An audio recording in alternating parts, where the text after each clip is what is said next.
Hello, hello. Welcome to the Pure Desire Podcast on YouTube. I am your host, Trevor Windsor. This is a weekly podcast helping you take back your life from the effects of unwanted sexual behavior and betrayal trauma. Sexual brokenness impacts us all, men and women who are stuck in shame and are unsure if healing is actually possible. Church leaders who want to help but don't know where to start. Parents who don't know how to help their kids develop sexual integrity. Wherever you're at, this podcast is for you.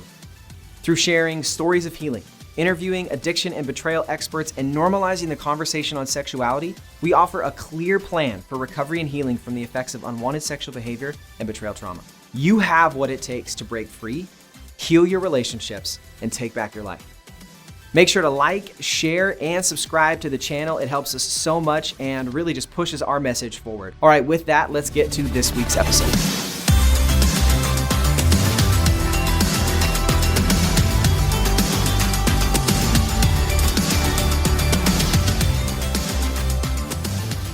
All right, Ashley and Heather, welcome back to the podcast. I shouldn't even honestly intro either of you. You guys are here all the time, but we do like seeing you, so thanks for being here. Well, and they just did a whole month of podcasts, Oh so my they're gosh, they're that pretty is well known. Very recently. You sure did. You took the whole thing over. Yes, That's but thank you for being here. Mm-hmm.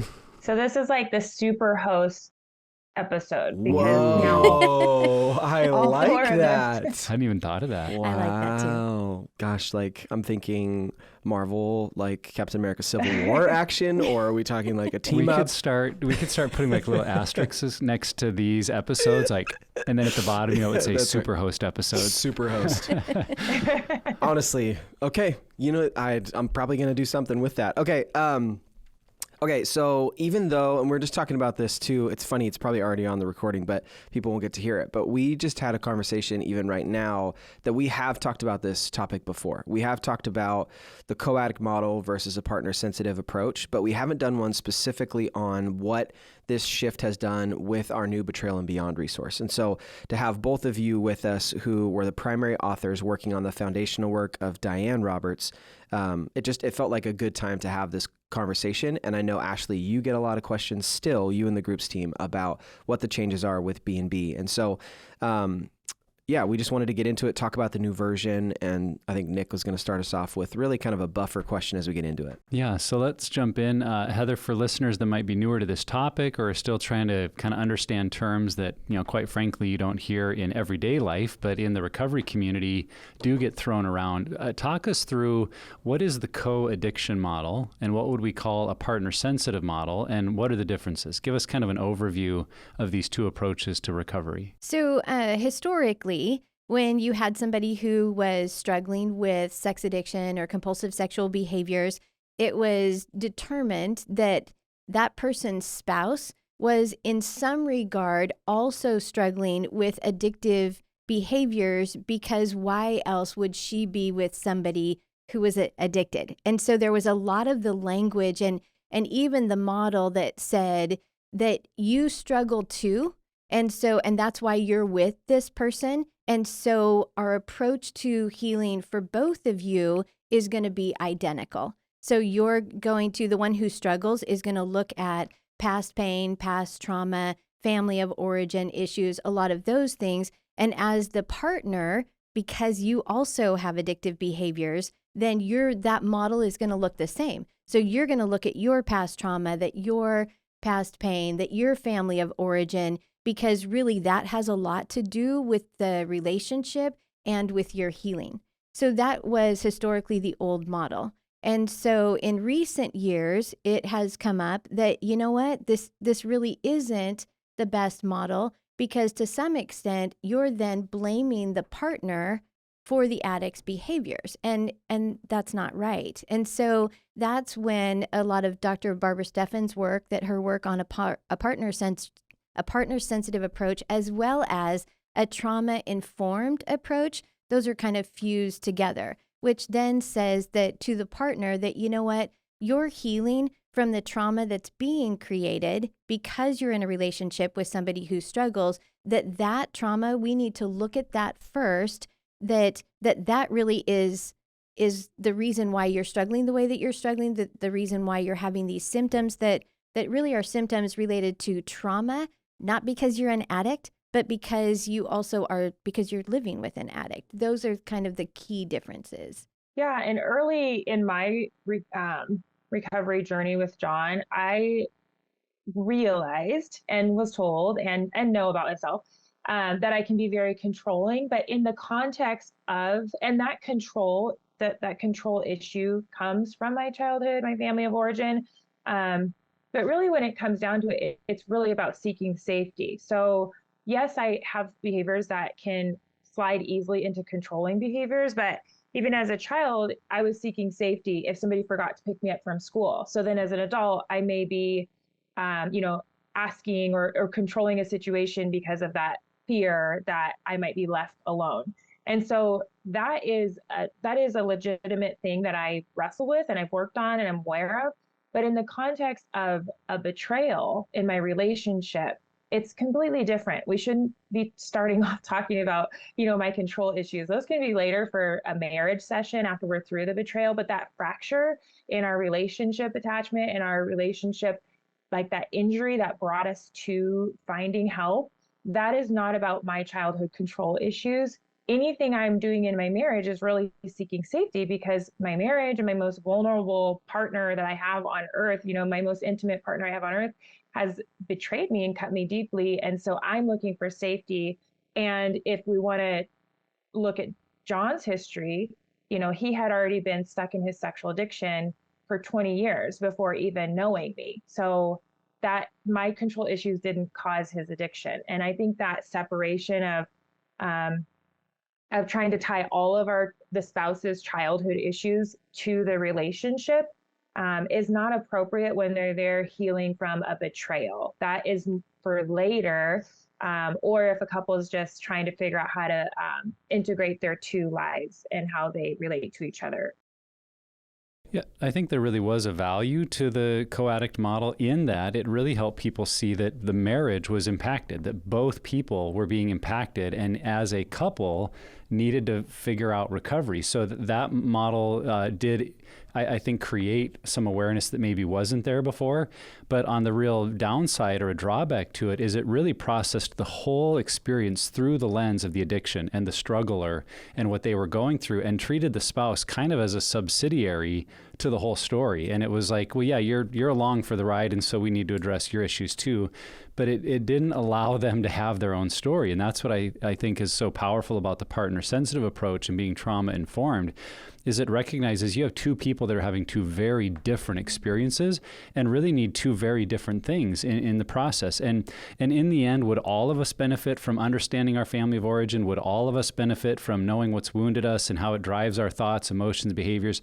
Yes, absolutely. But in the recovery journey, the timing and the spacing and what is needed in the moments of crisis and discovery and early attempts to repair trust and intimacy are really very, very different. And so I think the partner-sensitive approach takes that into account, and is why it's called, it's partner-sensitive, that they have their own needs, their own challenges, and they're very different from what the addict is going through. But in the end, the goal, I think, is still coupleship, that we're trying to reestablish something that, when possible, can help this relationship grow and find a successful footing again. Totally.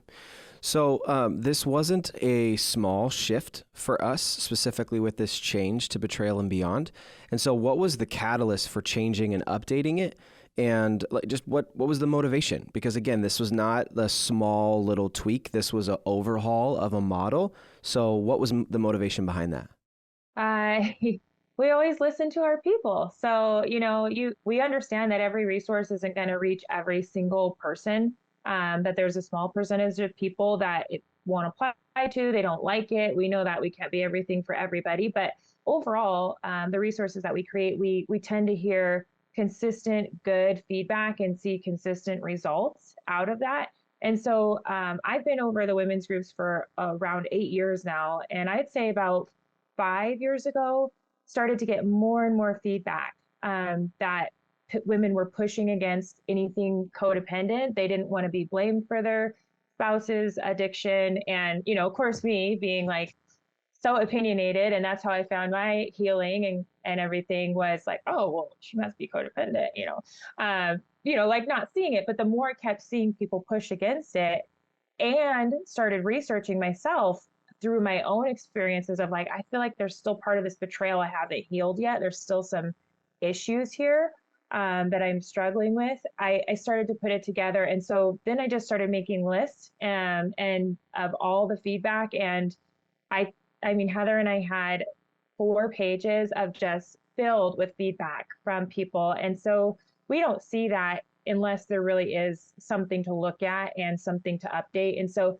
digging into the research, attending the ABSATS training, devouring the new research on betrayal trauma, we just saw that there was a lot more out there. Some of our information in our old Betrayal and Beyond book is really coming out of the addict research, and now we have newer research that's specific about the betrayed spouse and what they're going through, and that there's physical ramifications to going through this. And it just opened our eyes that, okay, there's new research. And so with new research and new information, we need to keep updating our resources. So, and we had a lot of people who gave us feedback, a lot of women who had not just gone through the resource one time, but group leaders who had gone through it over and over and were getting feedback from the women in their group. And even in those 40 pages of feedback that we had, you could easily go through that. And it's a lot of different voices, but it had a lot of the same information. And so that, I think, really helped us to identify where are the pieces that we need to reframe in the new B&B, and then what are the other pieces that maybe should not be part of this resource and that they are really a different phase of healing than what women need right up front. Yeah, and I know change is always hard, and so for some of our fans who went through Betrayal and Beyond, they're like, why are they changing things? And but there's also a reality that when we're coming into healing and recovery for the first time, we don't know what we don't know. Like, we don't know any other way, and so we just follow the workbook that's given to us. And I have had heard from many women that said, well, it was a good experience, and then when you bring up some of the pieces that were changing, like, well, yeah, that was awkward or hard, or I didn't really understand it, but they're trying to follow a proven pathway, and so like we just did it, and in the end they say, man, it was all really great in the end. Yeah. But then when they start to hear some of those changes, like, oh, this does make more sense. And so talk with us a little bit about that. What would you say are the biggest changes to the Betrayal and Beyond, and why was it so needed? So I can think of just a couple things right off the top of my head that were big changes. One of them was the layout, or the way that we presented the information. In the old Betrayal and Beyond, it seems like a lot of the information up front, even through maybe the first 6 chapters, were really focused on his addiction and things that the partner should know, which there is a place for that. But I remember being in group with women, and we're 6 weeks or 8 weeks into it, and they're angry. They're like, you know what? The last 13 years has been about him, and I'm done talking about him. And when is this going to start really helping me? And so even just getting that kind of feedback was really good. So in the chapter arrangement, we have at least the first 4 chapters that are all about her, about her emotional health, about stabilization, safety, boundaries, all those things. And then we do include the psychoeducation piece, because she does need to understand the basis for her spouse's addictive behavior, but it comes later. And then again, probably the bigger change was taking out anything that was related to past trauma, family of origin issues, even being very intentional about the language that we use and the way that we frame different conversations, just based on the feedback that we got that was so triggering. Even certain words, like applying recovery, that language, to partners, we got pushback for that. Yeah, and I am about to wrap up my Betrayal and Beyond group that I'm leading, the new version. And so I've been able to see through my own group and the leaders that I oversee, our first year of having this out. And one fear that people had was, well, if you remove the family of origin content, or push the addict stuff to the end, these women, it's just going to give women an excuse to be angry and not have to focus on their own issues. And I am not seeing that in our groups. I'm seeing that they're still able to have empathy for their spouse. They're still applying things to their family of origin, because when we take them through trauma that's happening in their relationship, I'll hear, oh, this actually was a problem even when I was younger. I remember the same. So they're able to connect the dots, even though we're not directly asking them those things. And there's been plenty of empathy. I think it's giving them space to feel validated, because when we start off with content that is heavy on the addict side and learning about the addict, and we're not teaching them enough about what's going on in their own minds and bodies, then they think the way that they're reacting is normal. And so I remember the first time I went through Betrayal Beyond and I cried because my anger test was really high. And it was like, you need counseling, which, yes, okay, I know that. But I thought it was another like monster that I was going to have to tackle on top of the betrayal, instead of understanding that anger is actually very normal. Like, my brain is in chaos right now. And so that was nice to be able to go through helping them understand this is really impacting your mind, body, and your thinking ability and everything. And then we went through the anger and they're able to say, okay, this makes sense because I've been traumatized. And so I just think the order is,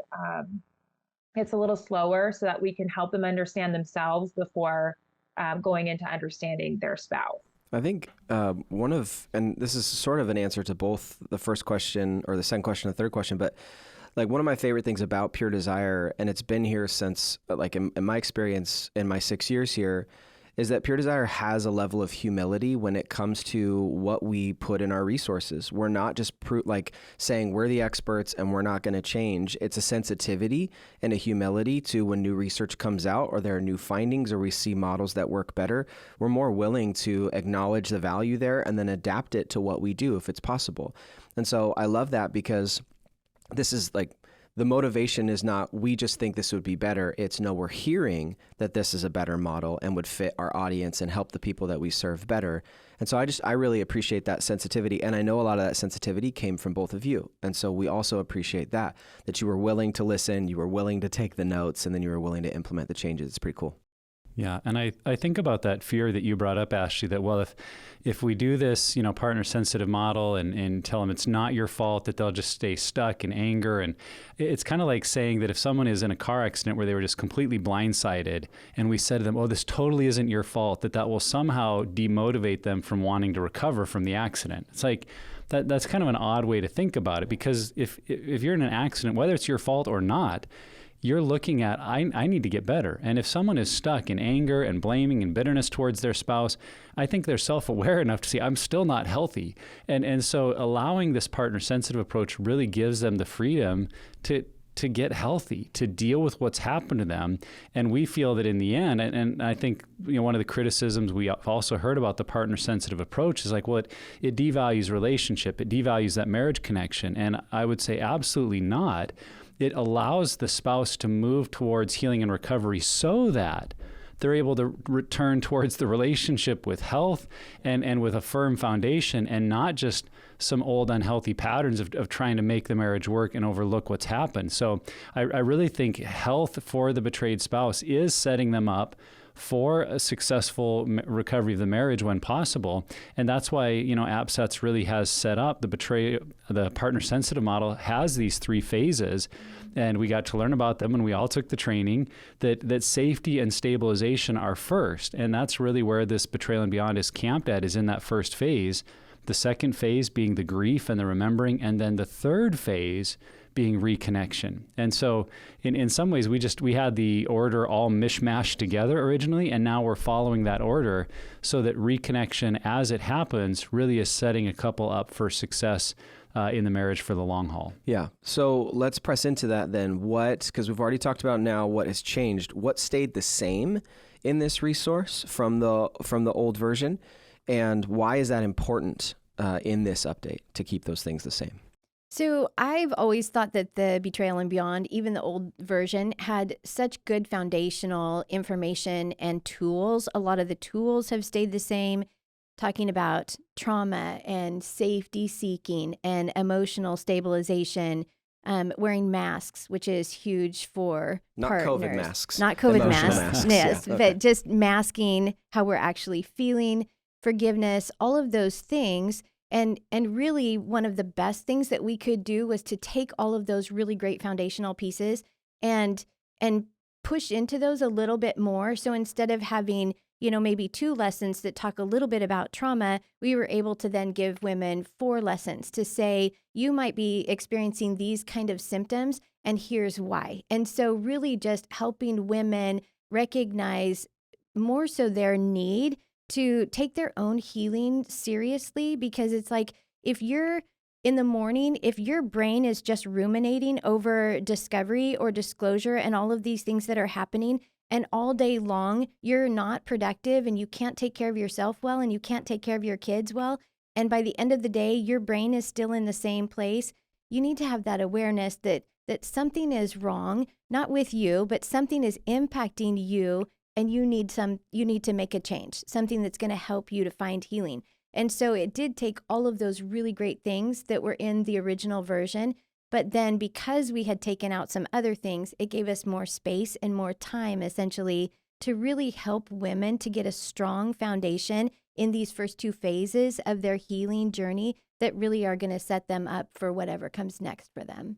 Yeah, and one thing that I thought about was, Betrayal and Beyond has been helping women for a long time. But over the last few years, especially during COVID, everybody went online, and there is so much content and things available now that women kind of come into group knowing what they want you to tell them now. They've already done the research. They've already listened to the podcast. Yeah. And so I think what we've done is we've created a less inflammatory, like non-denominational resource, where we're not, where we're kind of highlighting the things that we can all agree on and talk about as betrayed spouses. And like I said, I still see them doing that deep work of connecting family trauma and having good boundaries.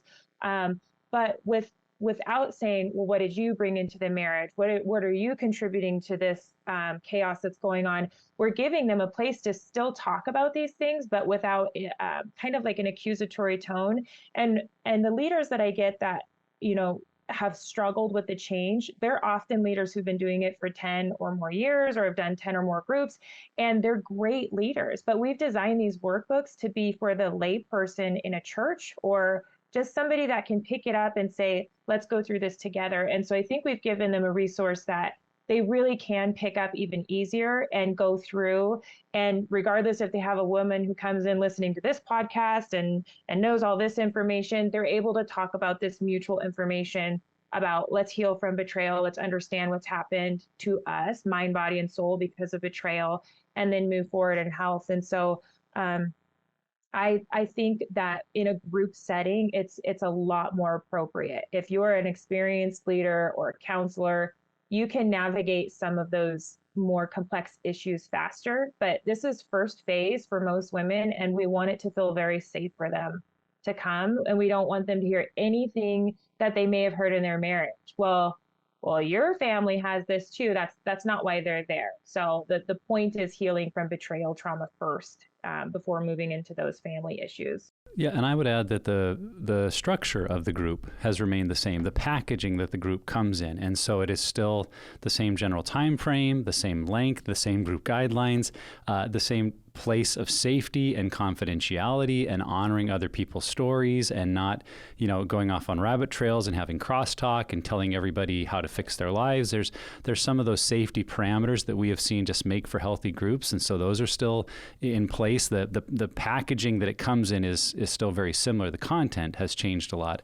But what I would also say has not changed is our view and approach that this has to be built on our faith in Christ and a biblical foundation, that healing and recovery through the lens of where is God in my story and how do I trust him if maybe the betrayal in my marriage has caused me to have doubts about my faith and where am I at with God. I think just addressing those pieces as well to say we're doing this through the lens of faith. And so that's a cornerstone of Pure Desire, and is also something that is the same from the previous material. And to your point earlier about people's concern that it might somehow not be focused on the marriage, that perspective has not changed either. We are very, very much focused on restoration of marriages and making sure that is a focus, but it's just the sequencing of things has changed to try to set that up better.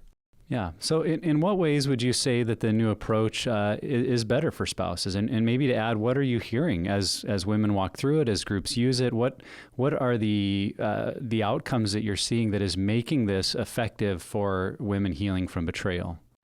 Yeah, like I said, women come into group already knowing what they want because they've listened to 85 podcasts and webinars. And so even before I started this round of our new Betrayal and Beyond in August was when we launched our brand new workbooks. And I had about 4 leaders getting ready to start, including myself, because I wanted to be one of the first ones to go through it. And I was already getting emails from women like, well, is there going to be codependent stuff in there? Oh, I see that you're starting with this, and I've looked into that, and I don't want to talk about him. And so I had not really seen that before in the past. Like, they know what they want to talk about. And so with this new resource, I've seen that it's just given them, like I said, that safe place where they can come and process what's happening to them. And because we've stretched the process out, what I've seen from being here for, over the women's groups for 8 years is that it's helping them to pick up all the loose threads along the way. We know that you have to circle back year after year, but when we went too fast into, okay, we're going to learn about the addict brain in chapter 2 or whatever, I always get the chapters confused, in the old one, and then we're going to talk about family of origin things. What I experienced and was seeing is that if I felt, okay, John's doing something very addicty, then my old, critic would come back and say, well, you're being very controlling. You just need to let this be his recovery. And you need to take the plank out of your own eye before you take the speck out of your brother's, which is a verse we took out of the material. And so I would say, well, I'm controlling, or I have my own addictive behaviors. But what I really needed to learn was that's not what we're talking about right here. Like, I am still working on my own issues, or he even has the right to bring up some issues that I have. But that doesn't discredit me for saying, when you were up late last night and you looked at those things, it really hurt me. That's not me being controlling. That's me understanding what that does to my relationship. And so I feel like we just really slowed that down instead of seeing women take on too much. Like, I'm contributing to this, and this is why this is happening. We really need to let the betrayal and the addictive behaviors be what they are first, and then move into that family of origin thing. And so I think that's the biggest shift I've seen, is it's letting women sit and like process and feel the weight of what happened in their marriage. Because, we say that, yes, maybe I attracted an addict spouse twice. And I did, because of my family of origin, which I recognize that, I grew up with addicted parents. I grew up on my own. And so I ignored a lot of red flags with my addict spouses that now I wouldn't. And so I do think that family of origin work and trauma work, childhood trauma work, is so important.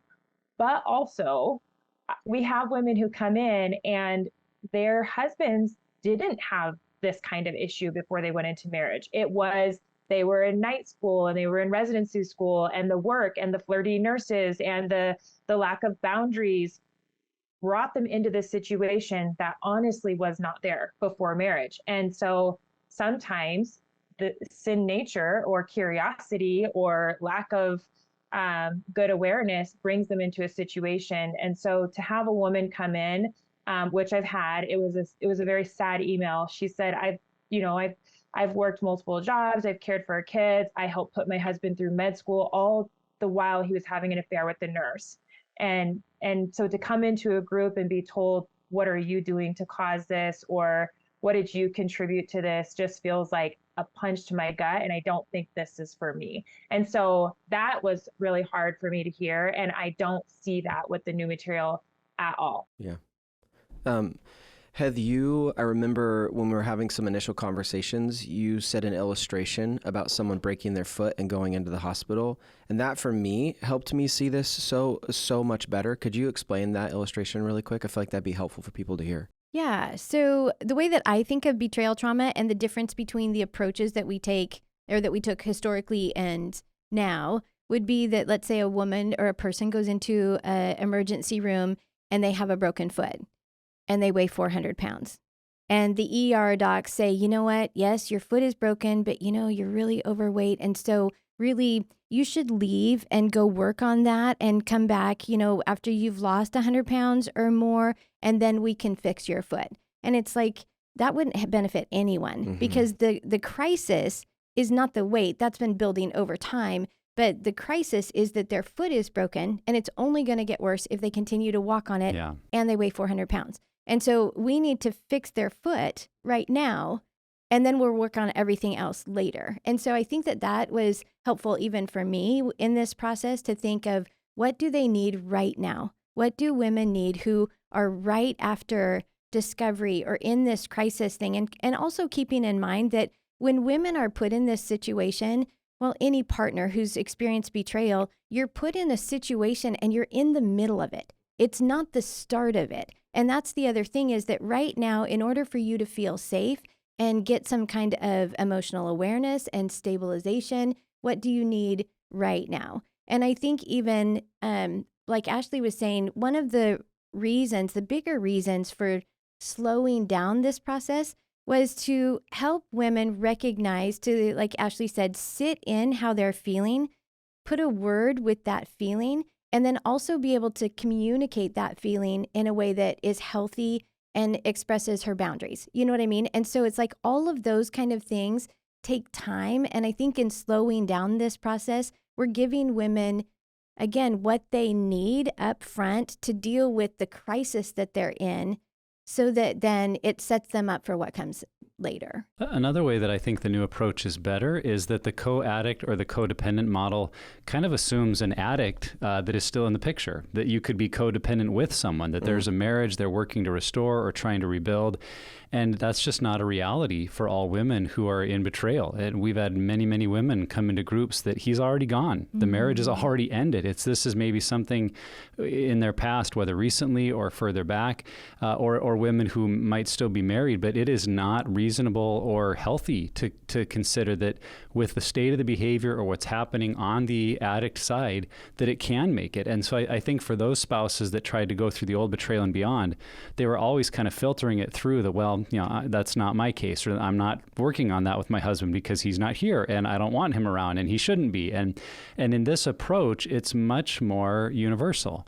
That all women experiencing the pain of betrayal have some needs for recovery. And whether the marriage is in place or not, whether the addict is doing their work or not, whether the marriage is going to make it or not, this version of Betrayal and Beyond applies to the heart and mind and story of that woman. And I think that allows groups to gel much better, to come together around what they're experiencing and not what's happening in their marriage. And so I just see that as a huge benefit also for churches that don't have to say, well, your marriage isn't making it, so I don't know if you'll feel comfortable in this group. Now it's like, if you've been hurt and betrayed, this group is for you. And that's just an easier way to help women and churches understand the groups. Going back to Heather's example, the broken leg, I know her and I, when we were trying to put our mind into how to write this material for, like, once we understood the magnitude of what betrayal trauma does to your body and your mind, and how many women come into my groups that have chronic illness and they've been living in this trauma, we had talked about it's like a rape victim. And so even with the broken leg analogy, or a rape victim who may be prowling the nighttime streets or walking down, the strip where they shouldn't be wearing a miniskirt, but we're still focusing on the trauma. But then there's also the person that is like a super athlete and really healthy and does something and their leg breaks. So whether we have a woman coming in and there hasn't been codependent history, or there hasn't been issues that she's done to create this, it was literally her husband's sinful nature that did this, and temptation, or they have a history of being unhealthy and codependent. Either way, we want both of those women to feel comfortable in this group. And that's why we just isolated the focus to the trauma of betrayal, regardless of what your history or what led to this is. Because, like probably 4 or 5 years ago, when John had a relapse, we had already been through the material. We had already used everything. We understood I was controlling and had abandonment issues. We had done all that work. And so when he relapsed again, I was like, this is not because my mom was never home. Like, this is this is your fault. And I think that's when I did the deep dive into learning more about betrayal trauma, because I was experiencing like, this is not because my dad was an addict. We've done all the work. We've been good for a few years. This is because you've allowed yourself to drop some boundaries and to slide back into old behaviors, because your brain can just pick those things back up again once you allow yourself to start edging and going back to those behaviors. And I just knew without a doubt, like, this is not because of my family of origin. This is all him. And so that's kind of also what spurred on, like, why? What is this? How do I get through this? But yeah. I love how So lots of reasons why we needed to update it. I also love how casually Ashley just be like, everyone knows I'm codependent and controlling and blah, blah. Okay, so and I think too, just something off that, Ashley, that with this, the sequencing again is trying to set up a betrayed woman who's a betrayed partner to be in a place where she can reconcile with her husband and there can be healing in that relationship. And just understanding that the sequencing doesn't eliminate our focus on the marriage or our focus on, because this is one of the things our ministry does well, is hold that tension of, yes, you have been betrayed. Yes, you are going through this. Yes, we do have a heart for you. And at the exact same time, we do understand that your spouse's struggle has to do with trauma and woundedness and how his brain is messed up. And we also have a heart for him. And so holding that tension together is a challenge that we don't take lightly. And I think that we do pretty well. But we embrace it. We do. We absolutely do. But that's also part of why making this change was important, is the sequencing helps set up that restoration later much, much better. Okay, so we talked about taking the family of origin stuff out, and there is still some like the neurochemistry and understanding the addict brain that's still there, but the sequencing has changed. And so with that, what should women do after going through this new version of Betrayal and Beyond? Well, if you think about, this is where I can come in handy, because sometimes a woman doesn't know, and there are multiple options. So, betrayal trauma recovery in general is like a three-legged stool, where your spouse hopefully is getting recovered, you're getting healed and gaining stabilization and safety, and then the third leg would be, we need to learn how to integrate those. We need the addict to learn how to help the spouse heal. We need the spouse to learn how to start taking what she's learned in her group and incorporating it into her marriage and using good language and growing together, either rebuilding that trust and intimacy or building it possibly for the first time. And so sometimes that's where a lot of that family work can come in, because now she's going to have to learn how she responds to things and want to integrate it. So it's her healing, his recovery, and then their healing together would be a natural next step. But if you were like me, where you got in Betrayal and Beyond and you're like, I'm really an addict. Everything reading about the addicts applies to me. My next step was to go through our material for women who struggle. And that was really good for me. And so that was my natural next step. Some people, they'll want to go through it again. They'll need counseling because they haven't really made a lot of forward progress in their healing. Maybe they're stuck. And as Dr. Stefan says, when we feel unsafe in an area, we'll stay stuck. And so if the group wasn't able to help you get unstuck, which usually it does, then that may be an indicator that we need some one-on-one counseling to try to dig into those areas and figure out where we're still feeling unsafe. We could also co-lead, because if you have gained good traction on your healing, then co-leading is a great next step, because the betrayal recovery process is still, just as long as an addict's recovery. And so you don't want to lose steam your second or third time through a group, and leading can be a great way to just offer that same comfort that you received and keep you motivated. I can't say how many times I would have just quit my group if I wasn't leading it, because I'm like, I don't want to do this anymore. But then I'd come and there'd be somebody who had some kind of breakthrough or was struggling, and I was able to encourage them because of my story. And it just gives you this deeper level of healing that you can't get alone from being a group member. And so, some women, they didn't ask for this. It wasn't their issue that brought them in. And so some women are like, okay, that was great. I'm so thankful. I need a little break. but there needs to be something afterward, because it's not going to just be 1 year, and then everything's better. And that's where I say, if you need help deciding what your next step is, that's what the groups team here at Pure Desire is for. We have a really great women's team, and we'll hear a little bit about what you gained, what you liked, what your story is, where you're still feeling some struggles, and then we can offer a good suggestion on a next step. Yeah. Well, and it's interesting too, because we are always talking about that 3 to 5 year plan, or that 3 to 5 year process. And so if you figure that this resource is 9 months, then there is going to be something next. And hopefully this is going to set women up to then want to look at if there's anything from their past that they need to deal with, or if there's anything from their family of origin or within their attachment style, or these other things that they're ready then to face those things and find healing in those areas as well. Yeah. Question off that. Let's say someone goes through this first round of group and still doesn't feel like they're ready for that. Is it okay for them to go through it one more time?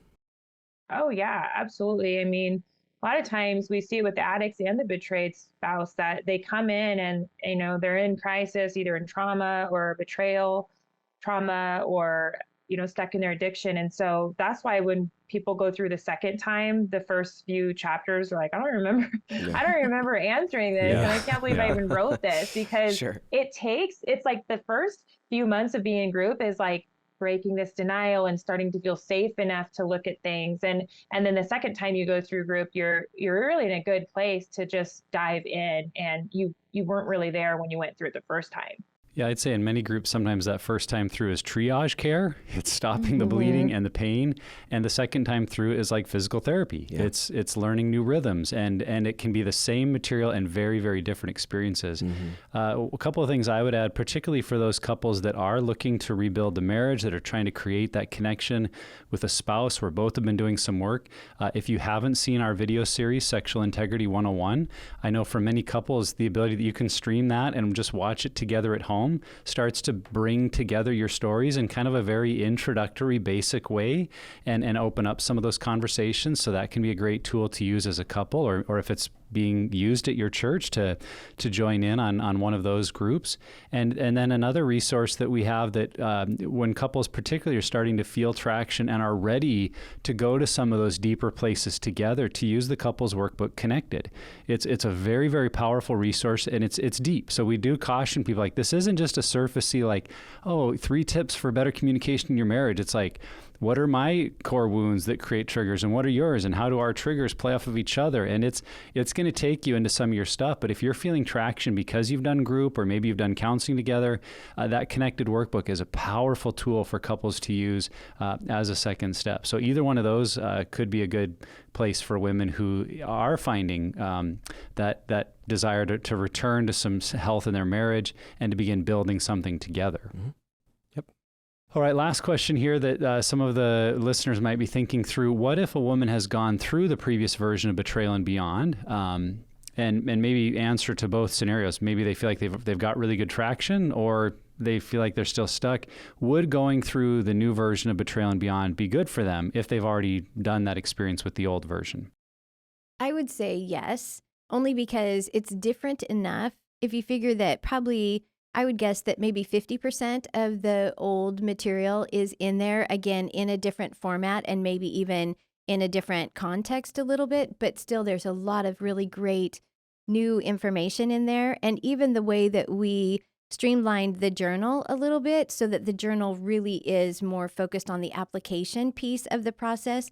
And so it isn't going back and forth like the old journal and workbook kind of worked, but it really is saying, okay, here's what you learned. So let's put these other tools in place. Let's use these strategies and see what this looks like to actually integrate this into your weekly rhythm. And so I think that it would be really beneficial. We have received a couple emails from women who say, okay, we're in, chapter 2 or chapter 3, and I kind of missed that this piece wasn't there. And our response is, okay, that piece is probably still there. It just has been moved so that it makes more sense within the context. And so keep going. But we really have enjoyed the feedback that we've gotten and have received a lot of really positive feedback on the new curriculum. The women also are liking the podcast suggestions that go along with the material, and now we have the videos. And so I think it would be great to go through again. I recently had a woman ask about it, and I said yes, because there's new research in there about the betrayed spouse's brain and body that you wouldn't have had before. But I would say if you gained good traction in your healing from the first book, and you're like out of it, you're done, you're like, okay, I did that a couple of years ago, I'm not really doing that anymore, then you could go through the new one and lead it, because we always need leaders. So you don't have to go through the new one to, on your own before leading it. If you've been through the old one, then maybe it would be good to lead it, and you'd be getting that opportunity to go through it again or go through the new content. Which is a great time to go through our group leader training course as well, to get up and fresh on that. I'm going to put that plug for leaders. That's right. Come back and go through it. It's a little bit like saying, I went to the gym a couple of years ago and got in really good shape. Should I go back to the gym this year? It's like, well, working on your health is always good. Probably. And the new Betrayal and Beyond is going to be another opportunity to work on your health, your growth. And as Ashley just brought up, if you're ready to turn and help other women. And we would just so encourage that. And I think it reminds us too that there can be a mindset here that sometimes we look at healing as a one and done process. Like, I did that, I'm over it, I'm done. Where in reality, we've just seen over and over that this is a journey. It's an ongoing experience of healing and growth and maturity. And yes, we may have worked through some of the initial layers that are pretty deep and messy and feel like we're in a much better place. But I can almost guarantee you there's more to your story to learn and grow from. There's more in your marriage to work on. There's more issues that in your second, third, fourth year of recovery are coming up in the marriage, and you're asking new questions. And so that understanding that doing the group doesn't mean I'm deficient in some way or weak. It's a commitment to my own healing and recovery, and that's always good in every season of life. And so if we have that mindset shift of saying, I'm on a journey of healing and growth, and this will just be another phase of that, then I think we can re-engage in a way that says, I'm not going back to group because I'm so broken. Mm-hmm. I'm going back because I just want to keep growing and maturing, and that would be good for all of us. Yeah. Okay, so I really think that, and you guys have heard us say this before, and I'm sure we've said it on the podcast, but again, thank you so much for the work that you both have done and put into this resource. I go back to like the sensitivity of being open to the feedback of women that are in group, open and humble to receive expertise and new research that's out there. And we know that this was a labor, and it was a labor of love, but it was definitely a labor. This was a lot of work that you guys did. And, I don't know if people know, we had a lot of conversations internally about this change and about these updates to make sure that this was right for Pure Desire. And you guys were faithful, and you pushed it, and you kept doing it. And we're so glad that you did, because this is definitely a more valuable resource now for where women are coming into group, especially after discovery and the relationship injury and all of that. So thank you so much for the work that you've done. That's number one. Number two, thank you for continuing to push this. And then three, just thanks for being with us today. We appreciate both of you. Thank you. When someone says thank you, you normally respond with, oh yeah, no problem, or thanks. Ashley was supposed to go first. I love you too, Trevor. Or I got stuck. You know why? Because we didn't say like, what's one thing you, like, what do you want to say? Like, you know how we end usually with that question? Here's the super host, dynamic playing out. Ashley's just taking control. I thought of something that has been a reoccurring conversation since this book has come out. And I just wanted to say what I thought about. So, well, go ahead, I guess. But you were doing so good wrapping it up. I froze. Yeah. Okay. So what I wanted to say is, for our leaders, this is specifically for our wonderful leaders. We have hundreds of them. We have so many great leaders, but change is hard. And so when the leaders call me, which I've had several, it's usually leaders who have been through this material before, not the leaders going through the new material for the first time. That I just want to emphasize, have a good attitude in your group and let these women have their group experience. Because if you have any inkling of, oh, well, we had this in our own group and you're missing a piece and this was really valuable, then those women will start to feel like they're missing something and they're not getting the full version. And so the biggest thing about our groups is that community, and that they have this free space to process their trauma and heal and put in plans, and they're still getting that. And that is a huge piece of group.